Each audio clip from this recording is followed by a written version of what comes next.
ايه ده؟ لونه اخضر، اصفر. اه لو ادى احمر هيبقى وحش. يبقى بايظ خالص. هو كان قرب بيدي احمر دلوقتي. اه استنى، اصفر، اصفر. خلاص يا عم، هو كده وصل. هو كده وصل. هندسه ازيك؟ الحمد لله. دي العلبه بتاعت الزيت الباكر.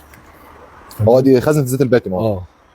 احنا كنا بنعمل ايه كده دلوقتي؟ كنت بقيس درجه الزيت، كنت بقيس الزيت الباكن، نعرف هو محتاج النزوله يتغير او مش بتاعته. محتاج يتغير. اه. طيب، ده زيت الباكر الجديد صح؟ اه اللي هو دوت فور. اه طبعا لو كان ادى احمر هنا زي ما انا عارف كان لازم نغيره في ساعتها. لازم يتغير. اه اصفر ده يمشي يمشي شويه. شويه. اخضر يبقى 100 100. يبقى لازم طب نجرب كده، ده مش ده جديد؟ ده جديد. ده وريني لسه كده صفر. قد ايه؟ هيدي اخضر. اخضر بس مش هيدي حاجه، الزيت لسه جديد مفضي من العلبه. طيب انت كده بتوفر بقى للعميل اللي هو يغير زيت الباكن على الفاضي. بالظبط. في الصيانات الدوريه. بالظبط. انا في عملاء كتير بقعد اقنعهم ان هو مش شرط يغير الزيت.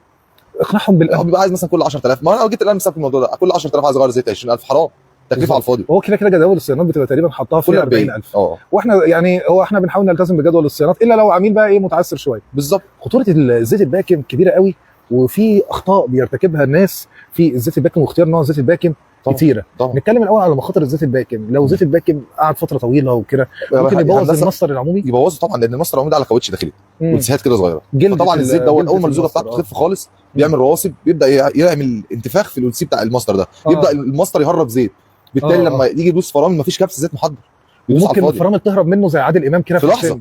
في لحظه يدوس فرامل مفيش فرامل. وبالتالي بالفعل بيمثل خطوره عاليه قوي على مالك السياره. بالظبط. طيب، وخطوره على حياته مش خطوره على السياره ذات نفسها. بالظبط. لا حياته وحياه الاسره كمان، ما هو مش شرط يبقى ماشي لوحده. طيب هنا دلوقتي ده زيت باكن دوت فور. تمام. ودي التوصيه اللي بينصح بيها معظم العربيات او مصنعي السيارات في العربيات السيدان. بالظبط. انا اللي اعرفه فيه دوت 3 ودوت 4 دوت 5. ممكن تقول لنا اختصاص كل واحد تقريبا بيبقى عربيه ايه؟ يعني الدوت فور يعني 90% من العربيات الملاكي هي بتستخدم دوت فور. دوت 4. بالنسبه للعربيات النص نقل، العربيات الكبيره اللي عليها حمل كبير، دوت 5. صح. طبعا لما بتبقى في عربيات مثلا صغيره بقى، عربيات 3 سلندر، عربيات لسه صغيره حتى الوزن بتاعها مش اللي هي الاحمال الخفيفه قوي. بالظبط. دي دوت 3 مش دوت 3. تمام. فبننصح بس الناس اللي هي تلتزم بالمواصفه، اهم حاجه، واللي هي ليها علاقه بالعامل الحراري بتاعها والاحمال اللي بيشيلها. بالظبط. وفي ناس كتير ممكن يجيب العربيه يمشي بقى طول عمره ما يغيرلهاش زيت باكن، لان بيروح لاي ميكانيكي. يعني حتى انا ممكن اكون احس ان انا اتلجلجت في الاول بسبب ان انا مكسوف اقول لزوجها، لان في ناس مقتنعه فعلا ان الزيت الباكن ملوش لزوجه.